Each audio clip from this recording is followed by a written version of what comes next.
જી આશિષ, સૌપ્રથમ તો પ્રદેશ 24 ગુજરાતીમાં આપનું હાર્દિક સ્વાગત છે। હવે આજે સ્થિતિ સર્જાઈ છે, ઇઝરાયલ અને અમેરિકે સંયુક્ત ઓપરેશન થકી ઈરાન પર હુમલો કર્યો છે અને ઈરાને પણ વળતા જવાબી હુમલા કર્યા છે ગલ્ફ કન્ટ્રીઝ પર। અત્યારે સ્થિતિ શું છે, તણાવ શું છે, તમે કેવી રીતે જોઈ રહ્યા છો? સૌપ્રથમ સર્વે મિત્રોને જય હિન્દ। આજની જે પરિસ્થિતિ થઈ રહી છે, કાલથી અત્યારે આપણે જોઈ રહ્યા છીએ કે કન્ટિન્યુઅસ આ એક યુદ્ધ ચાલી રહ્યું છે અને ઈરાન અને અમેરિકા એક પ્રોપર પ્લાનિંગ સાથે ઈરાન ઉપર હુમલો કરેલો છે। ઈરાન અને છે તથા જે એના એલિમિનેટેડ ટાર્ગેટ જે ટાર્ગેટ એ લોકોએ after lot of research select કરેલા હતા અને તે બધા ટાર્ગેટ એ લોકોએ ઉડાવી દીધેલા છે।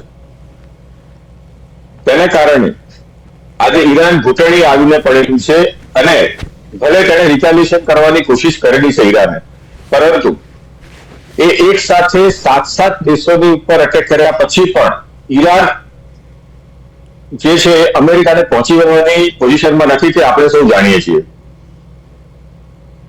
ભલે ઈરાને બતાવવાની કોશિશ કરી રહ્યું છે અને એકલા હાથે લડી રહ્યું છે કે હું બધા લોકોને એક સાથે જોઈ લઈશ, પરંતુ it is not possible for it to go ahead with this kind of war. ઠીક છે। અને હવે સ્પેસિફિકલી જ્યારે એમનો મેઇન સુપ્રીમ લીડર એની સાથે એના બીજા જે ડિફેન્સના ગવર્મેન્ટના એના એડવાઇઝર્સ, એના સચિવ, તે બધા લોકો જ્યારે એક્સપાયર થઈ ચૂક્યા છે અને એક નવી કાઉન્સિલ અત્યારે ઈરાનને ગવર્ન કરવાની કોશિશ કરી રહી છે, તો આ સિચ્યુએશનમાં ઈરાનને આગળ વધવું ખૂબ મુશ્કેલ છે।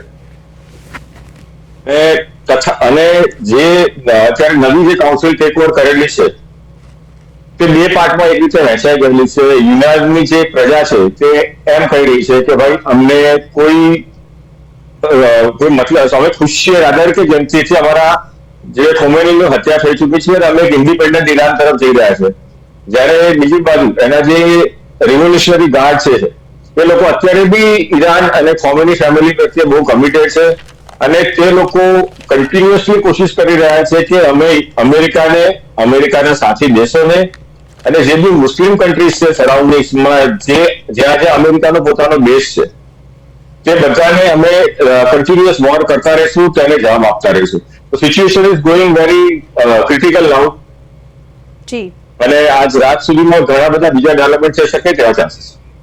જી જી આશિષ, અત્યારે જે રીતે માહોલ એકદમ તંગદિલી ભર્યો સર્જાયો છે, ત્યારે આ દેશો વચ્ચેના યુદ્ધને કારણે અન્ય કયા દેશો પર અસર પહોંચી શકે છે આવનારા સમયમાં? તો ઈરાનની સરાઉન્ડિંગમાં જે બી મેઇન કન્ટ્રીઝ છે, all the Islamic countries, because we are talking about the Middle East, the Iran, ઠીક છે, તો Jordan, UAE, Saudi Arabia, Bahrain, Qatar, Oman, આ બધા કન્ટ્રીઝની ઉપર ઓલરેડી ઇફેક્ટ આવી ચૂકી છે। હવે મેઇન વસ્તુ જે છે, everything is about two things. અહીંયા આગળ અમેરિકા એમ ઈચ્છતું હતું કે ભાઈ ઈરાન પોતાનો ન્યુક્લિયર પ્રોગ્રામ બંધ કરે અને જે રીતે યુએસએ કહે છે તે રીતે કામ કરે, જે ઈરાને માન્યું નથી। સેકન્ડ ઇઝ ઓઇલ ઇશ્યુ, કારણ કે અમેરિકાનો ઈરાનનો મેક્સિમમ રેવન્યુ જે છે તે ઓઇલથી આવી રહ્યો હતો અને એ ઓઇલ સપ્લાય અત્યારે ઇમ્પેક્ટ થઈ છે અને ભવિષ્યમાં કેટલા ટાઈમ સુધી આખું ઓઇલ સપ્લાય ઇમ્પેક્ટેડ રહેશે એ કહેવું હાલના તબક્કે થોડું મુશ્કેલ લાગે છે। જો અઠવાડિયા માટે પણ આ બંધ રહે તો એવું બની શકે કે ઘણું બધું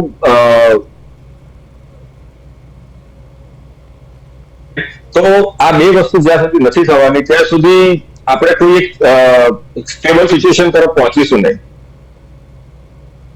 ઈરાનના લોકોનો, ઈરાનના એક્ઝિક્યુટિવ તરફથી કે એના ડિફેન્સ મિનિસ્ટર તરફથી કે એના જે ટેમ્પરરી હંગામી કાઉન્સિલ છે તેમના તરફથી જે બી અત્યારે રિપ્લાય આવી રહ્યો છે, they are not ready to surrender, they are ready to fight it out. The situation is going to be critical in days to come. જી જી આશિષ, જે રીતે પરિસ્થિતિ સર્જાઈ છે, ઈરાનને ગલ્ફ કન્ટ્રીઝ 8 જેટલા દેશોમાં જવાબી હુમલો કર્યો છે, તો તમે અમેરિકા અને ઇઝરાયલનું વલણને કેવી રીતે જુઓ છો? તમને અવાજ તમારો મિસ કર્યો, can you please repeat the question? જી આશિષ, જે મિડલ ઇસ્ટમાં હાલ જે સ્થિતિ સર્જાઈ છે ત્યારે તમે ઇઝરાયલ અને અમેરિકાના વલણને તમે કેવી રીતે જુઓ છો? અમેરિકા અને Israel they both were very sure since the beginning. આના પહેલા જ્યારે જૂન લાસ્ટ યર જ્યારે આ લોકોએ 12 દિવસનું મિશન ચલાવ્યું હતું ઈરાનની અગેન્સ્ટમાં, અને એ મિશનમાં એ લોકોએ અમુક ટાર્ગેટ કરેલા હતા જસ્ટ ટુ ચેક આઉટ કે ઈરાનનો રિસ્પોન્સ કેવો છે. ત્યાર પછી એમણે એક બહુ ઇમ્પોર્ટન્ટ કામ કર્યું જે કોઈ પણ દેશની મિલિટરી માટે એક લેસન સમાન છે. દે સ્ટાર્ટેડ ગેધરિંગ ધ ઇન્ફોર્મેશન. એમણે એટલી સફિશિયન્ટ ઇન્ફોર્મેશન એ ભેગી કરી અને પછી ગઈકાલે સવારથી દે સ્ટાર્ટેડ હિટિંગ ધ ઈરાન. એમની ઇન્ટેલ બહુ સારી હતી. એમને ખબર હતી કે કયો વ્યક્તિ ઈરાનના જે બી કમાન્ડર્સ છે, મિલિટરી કમાન્ડર છે, એનું જ્યુડિશિયરી છે, એનું પોલિટિકલ કનેક્શન્સ છે, એ લોકો કયા લોકો, કઈ વ્યક્તિઓ કઈ જગ્યાએ છે, એના ઇસ્ટાબ્લિશમેન્ટ ક્યાં છે, એનું ડિફેન્સ સિસ્ટમ્સ ક્યાં છે, એનું ઓઇલ રિઝર્વર્સ ક્યાં છે, અને દરેકે વસ્તુઓ એ લોકોએ. તો અમેરિકા અને ઇઝરાયલ તે બંને પહેલેથી જોડે છે અને એમને એક બહુ જ અમેરિકાનું પહેલેથી જ વલણ છે કે ભાઈ ઈરાનની અંદર they wanted the change of regime. As far as America is concern, એક ઈરાન જ એક એવી કન્ટ્રી હતી જે આખા મિડલ ઇસ્ટમાં અમેરિકાના તાબે નહોતી થયેલી. બાકી તમે બીજી બધી કન્ટ્રી જોઈ લો, બરાબર 8-9 કન્ટ્રીઝ કે જેમાં ઈરાને આ યુદ્ધ સ્ટાર્ટ થયા પછી અટેક કર્યો છે, તે બધા કન્ટ્રીઝની ઉપર એ બધા કન્ટ્રી યુએસએને કઈ ને કોઈ રીતે વળગેલા હતા, એના પ્રમાણે કામ કરતા હતા. પરંતુ ઈરાન એક એવી કન્ટ્રી હતી કે જે યુએસએ જેમ કે તેમ નહોતું કર્યું. તો એ લોકોનો એક જ ટાર્ગેટ હતો કે ગમે તેમ કરીને ક્યાં તો ઈરાન એની શરણે થાય અથવા તો ઈરાનનો જે આ લીડરશિપ છે તેને અમે ખતમ કરી નાખીએ.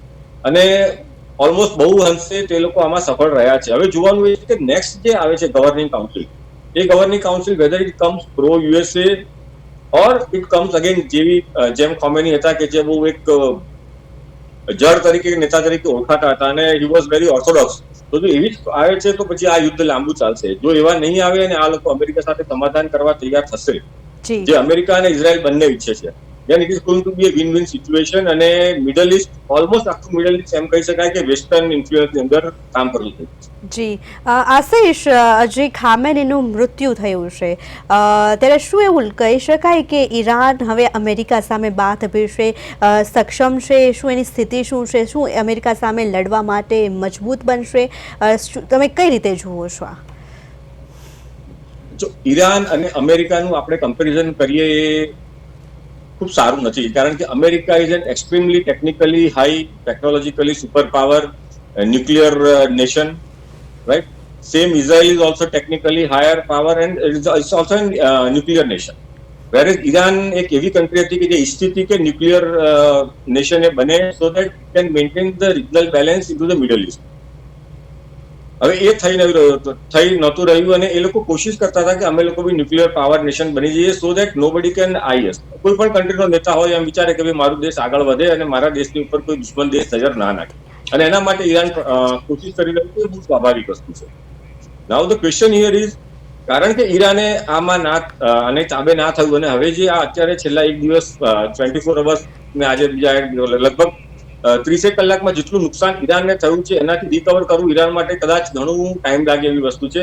અને આ કેસની અંદર એ લોકોને ફરીથી એ લોકો ચેલેન્જ કરી શકે એ પોઝિશનમાં તો આવશે નહીં. હા, એવું જરૂર બનશે કે હવે એ લોકો પોતાની સ્ટ્રેટેજી જરૂર બદલી શકે છે. તે લોકો જે મિલિટન્ટ ગ્રુપ્સ છે જેમ કે હાઉથી છે, હમાસ છે, એ બધાની સાથે ભેગા થઈ અને પછી નાના જે જેને કહેવાય ને ગોરિલ્લા પદ્ધતિથી અમેરિકાની ઉપર હુમલા કરે અથવા ઇઝરાયલની અંદર નાની મોટી કોઈ ઇસ્યુ કરે, ઓર એ લોકો એવા લોકોની સાથે જે બી અમેરિકાના નાના બેઝ છે બીજી બધી કન્ટ્રીઝમાં, એમ્બાસીઝ છે, એની કોઈ મિલિટરી એસ્ટાબ્લિશમેન્ટ છે, એનું કોઈ સિવિલ એસ્ટાબ્લિશમેન્ટ છે, એ બધી વસ્તુઓને એ લોકો તોડફોડ કરવાની કોશિશ કરશે અને આ વસ્તુ કન્ટિન્યુઅસ હવે ચાલ્યા કરશે. જી તમે જુઓ કે યુક્રેન અને રશિયાનું જે યુદ્ધ છે, આપણને એમ હતું કે ભાઈ યુક્રેન નાનો દેશ છે, રશિયાની સામે કેવી રીતે ટકશે, પણ લગભગ 3.5 વર્ષથી 4 વર્ષથી they are continuously fighting Russia. આ જ વસ્તુ અહીંયા ચાલશે. પણ જો ઈરાનને હવે ડાયરેક્ટ કોઈ સપોર્ટ નથી, હજુ સુધી ચીન કે રશિયાએ એમ નથી કીધું કે we are in support of the Iran and we are sending our military or other support to the Iran. જો એ થશે તો then we are going to have a more critical situation, more bloody days ahead. જી આશિષ, જે રીતે અમેરિકાને Iran જે પરમાણુ પ્રણાલી છે એની સામે વાંધો છે ખાસ કરીને, તો એવું કહી શકાય કે અમેરિકા ઇઝરાયલના ખંભે બંદૂક ફોડીને આ સમગ્ર આ યુદ્ધ છે એ છેડી રહ્યું છે? હા, એવું કહી શકાય, પણ એવું નથી. ઇઝરાયલ અને અમેરિકા કદાચ અલગ નહોતા, એ બંને પહેલેથી એક જ છે. તો ઇઝરાયલ ઈચ્છે છે કે અમેરિકા ઈચ્છે છે, ઇન બોથ ધ કેસીસ. આજની વાત નથી, સિન્સ લાસ્ટ ઓલમોસ્ટ 20 years. આના પહેલા બી તમે હિસ્ટ્રી ચેક કરશો તો ઇઝરાયલે ભૂતકાળમાં પણ ઈરાનના પરમાણુ પ્રોગ્રામને નુકસાન કરવા માટે ઘણા બધા સ્ટેપ્સ લીધેલા છે. અને એટલા બધા આપણે વી ડોન્ટ નો, પણ એવા ઘણા બધા એજન્ટો છે જે ઇઝરાયલના મોસાદના એજન્ટો ઈરાનમાં ક્યાંય કામ કરી રહ્યા છે. અને એનું જ કારણ છે કે ઇઝરાયલ પાસે આટલી આખી સુપર ઇન્ફોર્મેશન અવેલેબલ હતી દરેક જે કાર્ય ઈરાન કરી રહ્યું છે એની. સો એક જ એમનો પહેલેથી ઉદ્દેશ પણ એ જ હતો કે ઈરાનને કોઈ પણ કાળે પરમાણુ હથિયારો ડેવલપ કરવા દેવામાં ના આવે. It should not be a nuclear nation. અને એમાં એ લોકો અત્યાર સુધી સક્સેસફુલ રહ્યા છે. અને આ જે ઘટના ઘટી છે છેલ્લા 30 કલાકની અંદર, હવે કદાચ ઈરાનને અનધર 10 or 20 years લાગી શકે છે ફરી પાછું as a nuclear nation develop થવા માટે. જી આશિષ, આવનારા સમયમાં ઈરાનનું ભવિષ્ય શું, કેવી પરિસ્થિતિ આવી શકે છે? સોરી, રિપીટ કરશો? આશિષ, આવનારા સમયમાં આજે યુદ્ધને લઈને, કારણ કે ખામેનીનું મૃત્યુ થયું છે, આવનારા સમયમાં ઈરાન દેશ છે એમનું ભવિષ્ય શું છે, કેવી પરિસ્થિતિ ત્યાં આવી શકે છે? પરિસ્થિતિ જેમ આપણે કહ્યું કે અત્યારે ઈરાનમાં 3 ટેમ્પરરી લોકોને એક કાઉન્સિલ બનાવી અને એ લોકોએ ખામેનીના પુત્રને હાલ ઈરાનના સુપ્રીમ લીડર તરીકે નિયુક્ત કરેલા છે, રાઈટ? હવે જોવાનું એ છે કે આવતા 48 કલાકની અંદર ઈરાન શું રિએક્શન આપે છે અને એની સામે અમેરિકા અને ઇઝરાયલ શું રિએક્શન આપે છે. કારણ કે હમણાં સુધી અત્યારે પણ એવું છે કે ઈરાન ક્યાંકથી મિસાઇલો મારી રહ્યું છે, યુએઈ પર મારી રહ્યું છે, દુબઈ પર મારી રહ્યું છે, જોર્ડન પર મારી રહ્યું છે. તો હજુ સુધી ઈરાને સરેન્ડર કર્યું નથી. અને આપણે સૌ જાણીએ છીએ કે ઈરાનની પાસે લગભગ 2000 થી 3000 મિસાઇલ્સ છે, which are long range and medium range missiles, or inter ballistic missiles પણ એની પાસે જ પડેલી છે.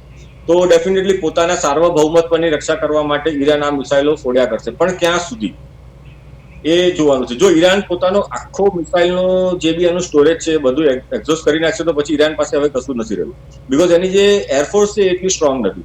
એનું જે કોમ્યુનિકેશન નેટવર્ક છે ઓલરેડી આ લોકોએ ખોરવી નાખી છે, રાઈટ? તો હવે એક જ ઓપ્શન બચ્યો છે ઈરાન પાસે, એ છે મિસાઇલ્સ એટેક કરી અને દુશ્મનની સામે એ કરતા રહેવું, પણ એવું શક્ય નથી. તો ઈરાન ફરી આને સામે લડવા માટે સક્ષમ થાય એ હાલ બહુ મુશ્કેલ છે. જેમ મેં કહ્યું કે હવે આ લોકો ફક્ત નાના પેલા એટેક કરશે. અને બીજું એક રિમોટ પોસિબિલિટી એ છે કે they may try to give this war a religious colour. એ એમ કહી શકે કે ભાઈ આ ઇસ્લામની અગેન્સ્ટમાં કે મુસ્લિમ બ્રધરહુડની અગેન્સ્ટનો આ હુમલો છે અને દરેક મુસ્લિમને હું આહવાન કરું છું કે તે લોકો અમેરિકાની સામે, ઇઝરાયલની સામે જોડાવ. કારણ કે જે તમે એનું સ્ટેટમેન્ટ જોયું હતું જ્યારે ખોમેનીના મૃત્યુ થયું ત્યારે એમણે એક સ્ટેટમેન્ટ આપ્યું હતું કે ગેર મુસ્લિમોની સામે લડતા મૃત્યુ પામ્યા છે. તો અમે બધાને કહીએ છીએ કે બધા મુસ્લિમો ભેગા થાય અને આ ગેર મુસ્લિમોની સામે લડે. જો આ વસ્તુ થઈ, મુસ્લિમ બ્રધરહુડ ઊભું થયું, then there is going to be a problem. Otherwise 48 અવર્સમાં ઘણું બધું ક્લિયર થઈ જશે.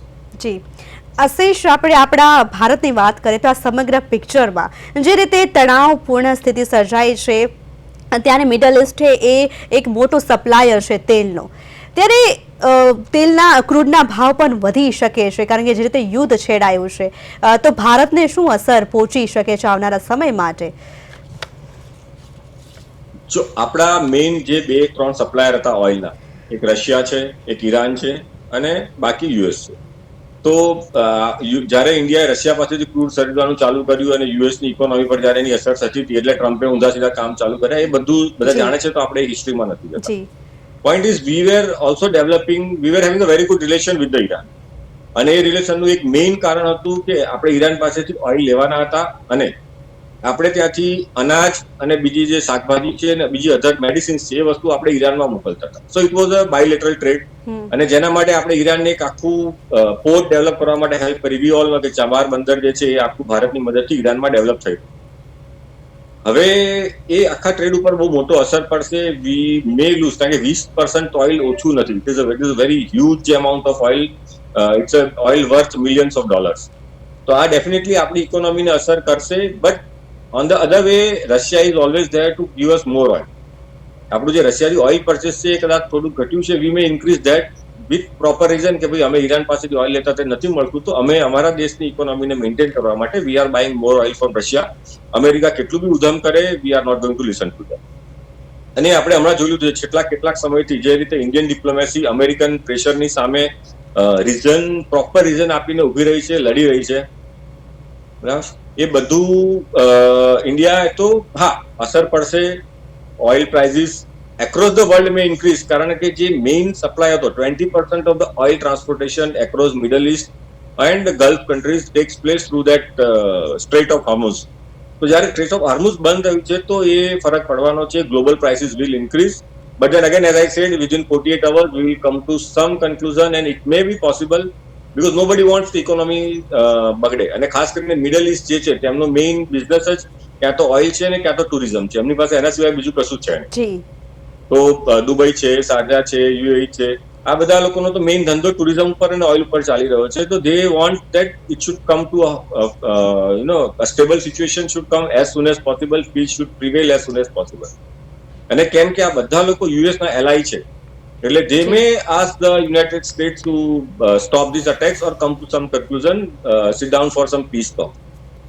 બટ વિધિન નેક્સ્ટ 7 days અગર આ બધું ના થયું, then we are going to see a lot of other effects of it. જી આશિષ, જે રીતે મિડલ ઇસ્ટમાં ઈરાને જવાબી હુમલો કર્યો છે ત્યારે આ જે કન્ટ્રીઝ છે કુવૈત, યુએઈ સહિતના જે દેશો છે એ લોકોનું શું કહેવું છે, એના ઓફિસર્સનું શું નિવેદન સામે આવ્યું છે ઈરાને જે હુમલો કર્યો છે તેને લઈને? મોસ્ટ ઓફ ધ કન્ટ્રીએ તો એ જ કહેલું છે કે ભાઈ this is an unprovoked attack on our soil. But ઈરાનો ઇઝ વેરી સ્માર્ટ. એ લોકો એ કન્ટ્રીના લોકોને કે કન્ટ્રીની કોઈ પ્રોપર્ટીને અટેક કરવાનું નથી કોશિશ કરી. એમણે ત્યાં જે યુનાઇટેડ સ્ટેટ્સની જે એસેટ્સ હતી, let it be airport or military base or vehicle base or supply depot, આ બધી વસ્તુની ઇન્ફોર્મેશન ઈરાન પાસે પણ હતી. એણે પણ ઇન્ફોર્મેશન ભેગી કરી છે અને એ જે મિસાઇલો છે એણે આ બધી જગ્યા ઉપર મારી છે. હા, because of some technical glitch or not so proper system of the missile, એ અમુક મિસાઇલો જે છે જે સિવિલિયન એરિયા પર પડેલી છે, અથવા તો જેમ આપણે જોયું કે હોટલ, તમે અત્યારે જોયું છો તમારા ટીવી ઉપર, હોટલને બી હિટ કર્યું છે. આ જે વસ્તુઓ છે, this is either a miscalculation or missile misfired, જે બી કહી શકો છો તમે. એને લીધે સિવિલિયન એરિયામાં પડી છે. તો ઈરાને એટલું તો ધ્યાન રાખ્યું છે કે ખાલી યુએસ ની જે એસેટ્સ છે અધર ગલ્ફ કન્ટ્રીઝમાં એની ઉપર જ અટેક કરે, ના કે સિવિલિયન એરિયા પર. ઠીક છે, તો એને ડેમેજ કરવાની કોશિશ કરી રહ્યું છે. એ લોકોએ એમ પણ કહ્યું છે કે જ્યાં જ્યાં સિવિલિયન માર્યા ગયા છે ઇટ ઇઝ એન અનપ્રોવોક્ડ અને વી વિલ રિટાલિએટ. પણ રિટાલિએટ કરવા માટે એમની પાસે કશું છે નહીં. આજે તમે એમ વિચારો કે ભાઈ યુનાઇટેડ આરબ એમિરાટ્સ કે દુબઈ જઈને ઈરાન ઉપર હુમલો કરી દેશે. દુબઈ પાસે એની પોતાની કોઈ મિલિટરી છે જ નહીં. કેટલા લોકો હશે? દુબઈ આખું જે છે એ આઈધર ઇન્ડિયન્સ ઓર પાકિસ્તાની ચલાવી રહ્યા છે. દુબઈની તમે પોપ્યુલેશન લોકલ જોવો તો કેટલી છે? નોટ ઇવન 10% ઓર 15%. તો એ લોકો લડવાની પોઝિશનમાં નથી. સો દે વિલ ઓનલી રિક્વેસ્ટ કે ભાઈ તમે જલ્દીથી આ બધું બંધ કરો અને શાંતિથી અમને રહેવા દો, નહીં તો એમને ખાવા પીવાના વાંધા પડે. જી આશિષ, આપ અમારી સાથે જોડાયા, અમારી જનતાને આપે માહિતી આપી, એ બદલ આપનો ખૂબ ખૂબ આભાર.